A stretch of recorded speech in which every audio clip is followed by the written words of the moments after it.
আপনি কি জানেন আপনার দোয়া কখন কবুল হয়? ঠিক আছে, না জানলে আমি বলে দিচ্ছি। আমাদের দোয়া ৫টা সময় বেশি কবুল হয়। সেই ৫টা সময় হলো: এক, সিজদার সময়।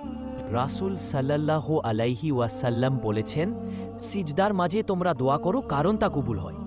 তাহাজ্জুদের শেষ তৃতীয়াংশে আল্লাহ নিজেই বলেন, কে আছো দোয়া করবে, আমি কবুল করব। জুমার দিন, বিশেষ করে আসরের পর। এই সময়ে এক বিশেষ মুহূর্ত আছে যখন দোয়া ফেরত যায় না।